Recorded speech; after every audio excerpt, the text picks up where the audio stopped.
J'ai 93 ans. Je suis médecin et récemment, je me suis évanoui dans la salle de bain.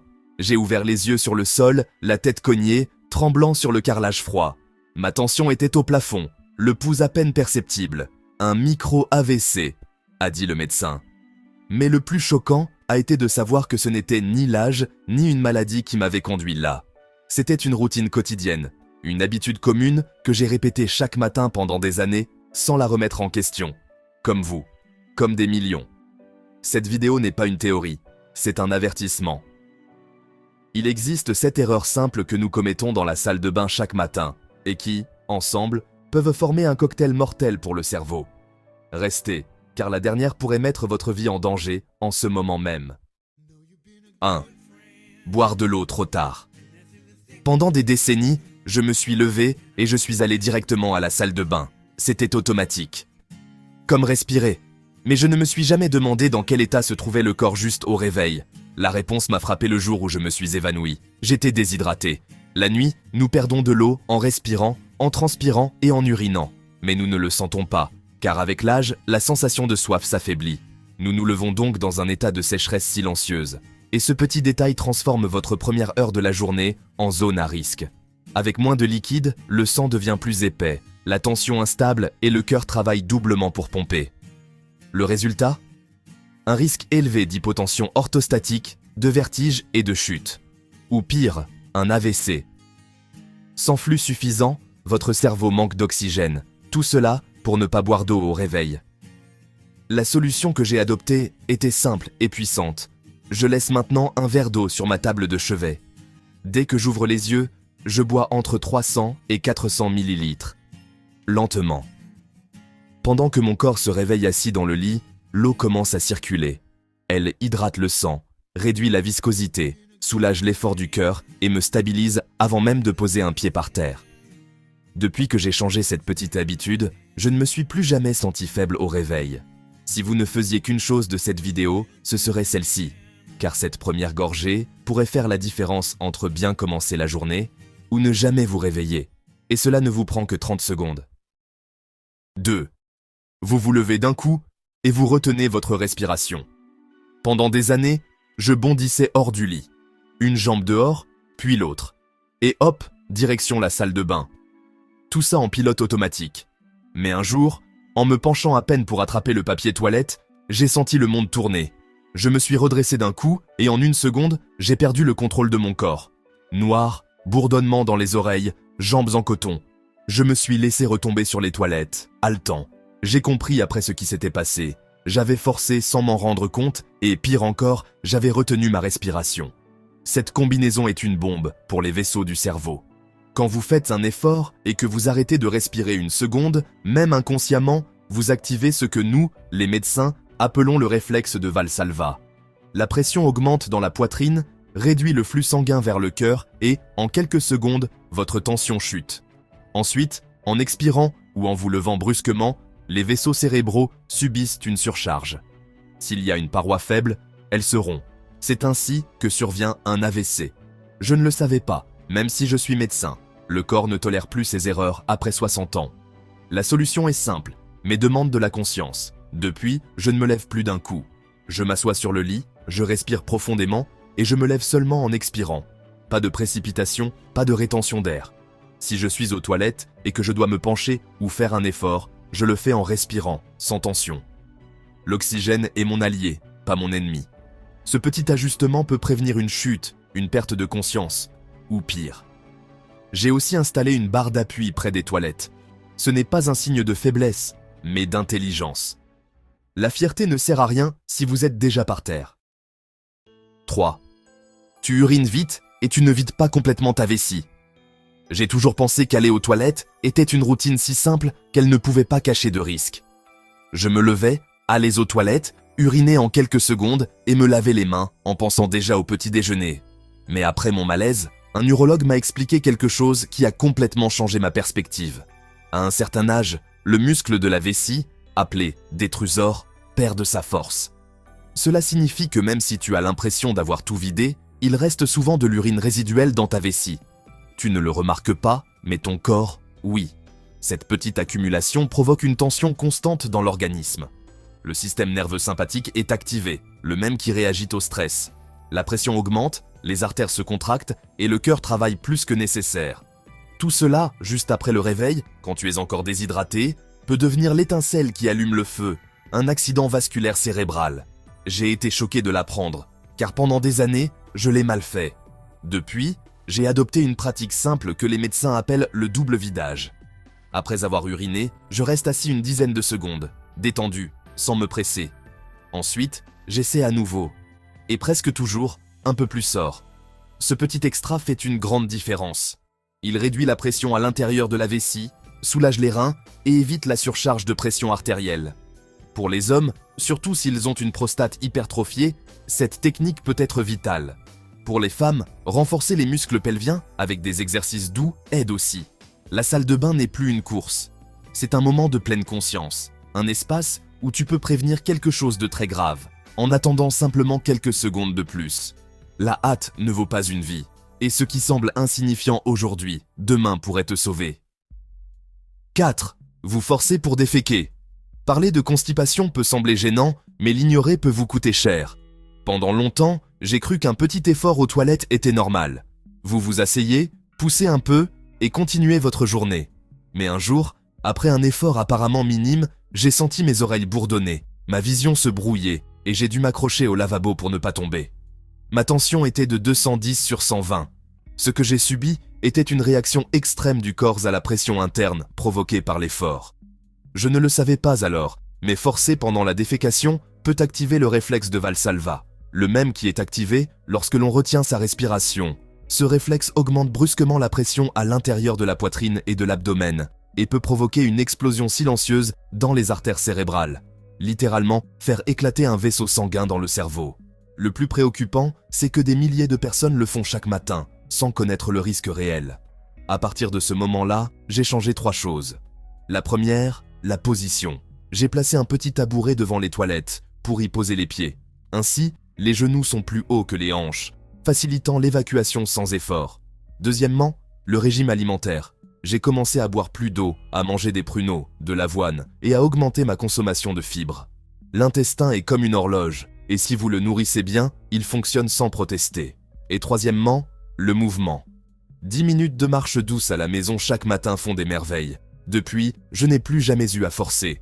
Les toilettes ne sont plus une bataille, mais un moment tranquille, et le soulagement n'est pas seulement digestif, il est cérébral. Car chaque fois que j'évite l'effort, je donne la paix à mes artères. Et cela, à mon âge, est un mode de vie. Éviter l'effort n'est pas une faiblesse, c'est de l'intelligence. Et parfois, cette intelligence est la seule chose qui sépare la routine d'une tragédie. 5. Vous passez trop de temps aux toilettes avec votre téléphone. Pendant des années, j'ai pensé que consulter mon téléphone aux toilettes était un moyen efficace de commencer la journée. Les nouvelles, les messages, les emails, tout en faisant mes besoins. Je me sentais productif, moderne. Jusqu'à un matin, en me levant, j'ai senti que mes jambes ne répondaient plus. Une sensation de vide dans la tête, des bourdonnements dans les oreilles. J'ai dû m'appuyer contre le mur. Je ne comprenais pas ce qui s'était passé, jusqu'à ce que je lise sur la relation entre l'utilisation du portable aux toilettes et la diminution du flux sanguin vers le cerveau. S'asseoir longtemps sur les toilettes, le torse penché en avant et les jambes pliées, comprime l'abdomen et entrave le retour veineux des jambes. Le sang stagne et moins d'oxygène atteint le cerveau. Mais ce n'est pas tout. En regardant l'écran, vous activez constamment le système nerveux sympathique. Le corps croit que vous êtes stressé, même si vous êtes immobile. Cela accélère le cœur, élève la pression artérielle et rétrécit les vaisseaux sanguins. Un cocktail dangereux si vous êtes déjà dans une position qui limite la circulation. De plus, la combinaison d'une lecture intense, d'une posture tendue et d'un léger effort physique devient un piège silencieux. Le pire, c'est que je le faisais chaque matin, sans me douter de rien. La solution fut radicale, mais simple. J'ai décidé que les toilettes n'étaient plus un endroit pour les écrans. Pas de portable. Si je dois lire, je préfère une feuille imprimée, mais l'idéal est de ne pas prendre plus de 7 minutes. Quand j'ai fini, je me lève et je marche 2 minutes dans la maison pour rétablir la circulation. Depuis que j'ai changé cela, mon esprit est plus clair le matin, et les vertiges ont disparu. Ce qui semblait être une multitâche utile était en réalité un sabotage de mon système nerveux. La concentration doit être sur le corps, pas sur l'écran. C'est aussi comme ça qu'on prend soin de son cerveau. Et si votre esprit est clair, vos décisions le seront aussi, même celles qui sauvent des vies. 6. Tu prends des douches uniquement avec de l'eau chaude et pendant trop longtemps. J'ai toujours adoré les douches chaudes le matin. Elles me détendaient, m'éveillaient doucement, et je sentais qu'elles me préparaient pour la journée. Pendant des années, ce fut un rituel sacré. De l'eau bien chaude, 10 ou 15 minutes sous le jet, les yeux fermés, l'esprit vide. Mais un jour, en sortant de la douche, j'ai senti mes jambes flancher. Je me suis assis sur le bord de la baignoire, parce que je ne pouvais pas me tenir debout. Un bourdonnement dans les oreilles, une vision floue. Il y avait quelque chose qui n'allait pas. Je l'ai découvert plus tard. La chaleur excessive dilate les vaisseaux sanguins. Cela fait chuter la tension artérielle, ce qui ne semble pas si grave, jusqu'à ce que tu sortes de la salle de bain et que tu te retrouves face à l'air plus frais. À ce moment-là, les vaisseaux se contractent brusquement. Et ce changement brusque est dangereux. C'est comme gonfler et dégonfler un ballon en quelques secondes. Si les vaisseaux cérébraux sont faibles, ils peuvent se rompre, encore plus si tu prends des médicaments pour la tension. La douche chaude peut potentialiser leur effet et faire trop chuter ta tension. De plus, avec la chaleur, tu transpires davantage, même si tu ne t'en rends pas compte, ce qui aggrave la déshydratation matinale. Je ne le savais pas. Mais depuis ce jour, j'ai fait un changement clé. Maintenant, à la fin de la douche, je réduis la température de l'eau progressivement jusqu'à ce qu'elle soit tiède ou un peu fraîche. Je tiens 30 secondes ainsi. Ce n'est pas une punition, c'est un équilibre. Ça aide le corps à retrouver son état normal sans à-coups. Je m'assure aussi de bouger dans la douche, de ne pas rester statique. Et si je me sens faible, j'ai un tabouret en plastique sur lequel je peux m'asseoir. Cette simple adaptation a éliminé les vertiges post-douche et m'a fait me sentir en sécurité à nouveau. La salle de bain doit être un lieu de renouvellement, pas de risque. La température de l'eau peut être ton allié ou ton ennemi. C'est toi qui décides comment commencer la journée, avec un coup de chaleur ou avec stabilité et conscience. Parce que la santé, ce n'est pas seulement ce que tu fais, mais comment tu le fais, même en te douchant. 7e, vous vous brossez mal les dents ou une seule fois par jour. J'ai toujours pensé que se brosser les dents relevait de l'esthétique. Quelque chose pour l'haleine, pour éviter les caries, pour avoir un sourire propre. Pendant des décennies, je ne me les brossais que le matin. Je faisais attention, je mangeais peu de sucre, j'allais chez le dentiste quand je pouvais. Et pourtant, avec les années, j'ai commencé à remarquer des saignements des gencives et une mauvaise haleine au réveil. Le dentiste m'a parlé de gingivite. Rien de grave, pensais-je. Mais ensuite, j'ai découvert une étude qui a changé ma vision. Les personnes qui se brossent les dents une seule fois par jour ont un risque beaucoup plus élevé de subir un accident vasculaire cérébral. La raison ? Pendant la nuit, nous produisons très peu de salive. Et sans elle, les bactéries ont le champ libre pour se multiplier. Elles forment de la plaque, se glissent entre les gencives et de là, accèdent à la circulation sanguine. Une fois dans le sang, elles génèrent une inflammation dans les vaisseaux, surtout ceux du cerveau. Le sang devient plus épais, plus collant, et les caillots trouvent facilement le chemin vers le cerveau. Nous ne parlons pas seulement de caries, nous parlons de thrombose. Depuis que j'ai compris cela, j'ai complètement changé ma routine. Maintenant, je me brosse les dents 2 fois par jour. Et si je ne peux le faire qu'une seule fois, c'est le soir. J'utilise un dentifrice avec un antiseptique doux, une brosse souple et un gratte-langue. Le premier jour où je l'ai utilisé, j'ai été surpris par la quantité de plaques que j'avais. Je suis aussi revenu au fil dentaire. Je n'ai jamais aimé ça, mais j'ai compris qu'il ne s'agit pas d'esthétique, mais de circulation sanguine. Depuis, mes gencives ne saignent plus, et ma bouche est plus fraîche au réveil. Mais le plus important, c'est de savoir que mes artères aussi respirent tranquillement. Parce que la santé cérébrale commence bien avant que nous ressentions un symptôme. Elle commence dans la salle de bain, devant le miroir, par un geste aussi simple que celui de prendre une brosse à dents. C'est un acte d'amour-propre et de prévention réelle. 8. Croyez-vous que les vertiges matinaux sont normaux ? Pendant des années, j'ai pensé que se sentir faible en se levant était normal. Des choses de l'âge, je disais. Tous mes amis âgés en parlaient, des vertiges au réveil, des jambes flageolantes, la tête lourde. Même moi, je le disais avec résignation. Mais la vérité, c'est que ce n'est pas normal.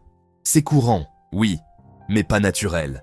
C'est un signe, une alarme silencieuse que quelque chose ne va pas bien dans votre corps.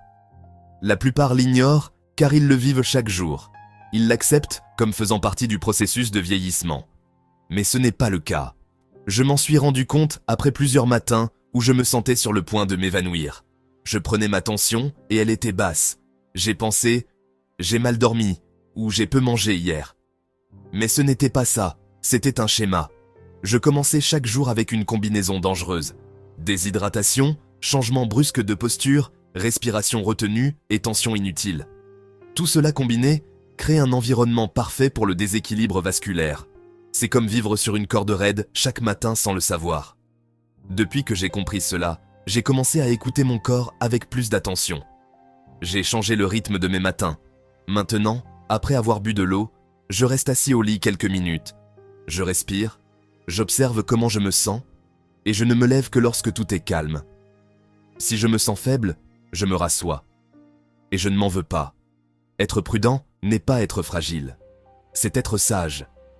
J'ai aussi appris à distinguer entre la fatigue et l'alerte physiologique. Car le corps avertit.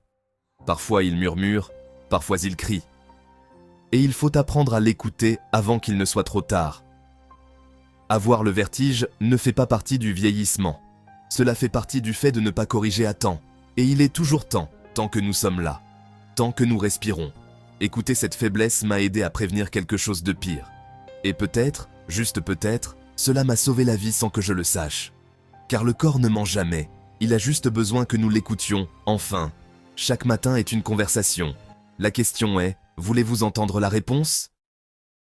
Après tout ce que j'ai vécu, j'ai compris que la santé ne se construit pas dans les hôpitaux, mais par de petits gestes quotidiens. Ce n'est pas l'âge qui nous rend malades, ce sont les habitudes que nous répétons sans réfléchir. Pendant des années, j'ai marché au bord du risque sans le savoir. Aujourd'hui, chaque matin, je me donne 5 minutes de plus. 5 minutes pour boire de l'eau, respirer, bouger calmement, prendre soin de ma bouche, de mon corps et de mon esprit. Ce n'est pas du temps perdu, c'est de la vie gagnée. Toi aussi, tu peux le faire. Si tu es arrivé jusqu'ici, ce n'est pas un hasard. C'était ton corps qui te demandait de l'attention. Écoute-le, ajuste ta routine. Et si cette vidéo t'a été utile, partage-la. Parce que peut-être que quelqu'un que tu aimes ne sait pas encore qu'un petit changement peut faire la différence entre un jour de plus ou le dernier. Tu n'as pas besoin de tout faire d'un coup. Commence juste par une seule chose, et chaque jour sera un peu plus à toi, plus libre, plus sain. Parce que se réveiller n'est pas la même chose que vivre éveillé.